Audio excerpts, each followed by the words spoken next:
Welcome back to the channel, everyone. I'm truly grateful you're here today, because this topic is one that resonates on a deeply personal level for so many of us. Whether in the workplace, at social gatherings, or even within our own families, we've all encountered people who wear a mask, those who appear kind, just, and generous on the surface, but whose true intentions are far from noble. These are not the overtly toxic people. These are the polished actors, the ones who champion virtue in public but scheme in private. Yes, we are talking about hypocrites, but rather than simply complaining or venting about them, today we are going to go much deeper. We are going to explore how to recognize hypocrisy without becoming cynical, how to protect ourselves without becoming cold, and how to deal with hypocrites in a way that preserves our integrity, empowers our spirit, and even turns manipulation into a mirror that reflects their own games back at them. Let's begin with this simple but powerful truth. Hypocrisy is not just a behavior, it's a survival strategy. People wear masks because they're afraid of being exposed. They overcompensate with virtue because they're deeply disconnected from it. And most importantly, hypocrites survive and thrive, not because they're smart, but because we let them. They rely on us to remain silent, to stay polite, to look the other way. But what happens when we stop cooperating? What happens when we learn to see through the mask without needing to rip it off? It starts with awareness. The first step in dealing with a hypocrite is to stop being surprised. Hypocrisy is everywhere. It's in politics, it's in corporations, it's in families, it's in ourselves.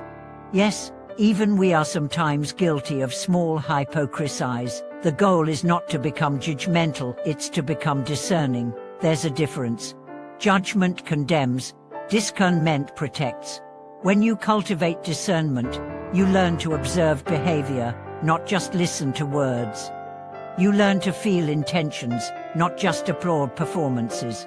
Let me tell you about Claire, a marketing executive who had a colleague named Jenna. On the surface, Jenna was a star. She volunteered for extra projects, always smiled, always complimented everyone's work. But Claire noticed something strange. Whenever something went wrong, Jenna was never accountable. Worse, Claire started seeing her own ideas being presented by Jenna as her own in meetings. When Claire brought it up, Jenna responded with tears and accusations, claiming Claire was attacking a teammate. It was textbook manipulation coated in innocence. So what did Claire do? She didn't confront Jenna in anger. She didn't try to expose her in front of others. She began documenting her work, emailing key points, and sharing contributions openly with the team. Slowly, Jenna's influence began to weaken, not because Claire fought her, but because Claire stopped giving her space to operate in the shadows.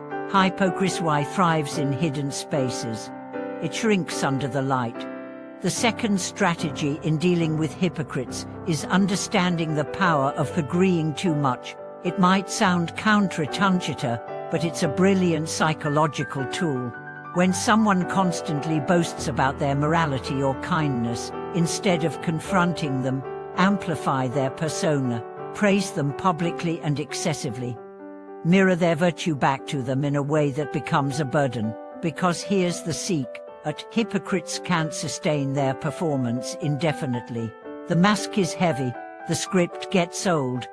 The truth always finds its way through the cracks. Now let's address the emotional level. Dealing with hypocrites can make you doubt your instincts. You start questioning whether you're being too harsh, too sensitive, too suspicious. This is no accident. Hypocrites are often skilled gaslighters. They create a version of themselves that is so nice, so caring, that if you dare to challenge them, you become the problem. The solution: anchor yourself in your reality. Keep a journal, talk to trusted friends, validate your own experiences, and remember, kindness should never require self-betrayal. Another important skill is the art of detachment. Hypocrites often feed off reactions. They thrive when they know they've triggered you, confused you, or made you uncomfortable. When you stay calm, when you refuse to give them emotional fuel, you take away their leverage. Detachment is not coldness. It's clarity. It's the ability to observe a storm without stepping into it. It's the strength to say, I see you, but I don't need to dance with your drama. But what about when the hypocrite is someone close to you? A family member, a friend, a boss you can't avoid. In these situations, confrontation isn't always safe or productive. What you can do instead is create emotional boundaries. Reduce your vulnerability. Don't share sensitive information. Don't expect fairness. Treat every interaction as a transaction with limits, with terms. You don't have to trust someone to be polite. You don't have to believe in someone to be kind. But you do have to protect your energy. Let's not forget the long-term vision. Hypocrites may win temporary admiration, but they rarely sustain deep trust. Their networks are often transactional, not loyal. Their relationships are built on performance, not presence. Over time, the inconsistency catches up with them. People begin to notice the pattern. The same mask that wins them applause eventually suffocates them. You don't have to be the one to unmask them. Life does that job perfectly. So where does that leave us? In a world where duplicity is often rewarded, how do we maintain integrity? The answer is simple: live transparently. Speak from alignment. Own your flaws. Apologize when you're wrong. Celebrate others without needing credit. Be so authentic that your energy exposes hypocrisy without you ever having to name it. Remember, true power is quiet. It doesn't scream, it doesn't compete, it doesn't manipulate. It simply exists in truth, in presence, in peace.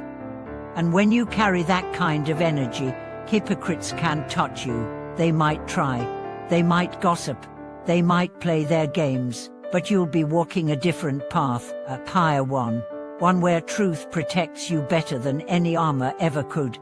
Thank you so much for watching this video. I hope it offered you not just strategies, but also strength. If you've had experiences dealing with hypocrites, I invite you to share your story in the comments.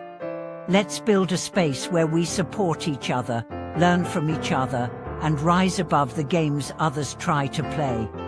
If this message resonated with you, please like, subscribe, and share it. Your support helps this community grow and brings more light to people navigating difficult relationships. Until next time, walk with clarity, led with truth, and remember, you don't have to expose hypocrisy to defeat it. You just have to stop feeding it. Thank you for watching this video.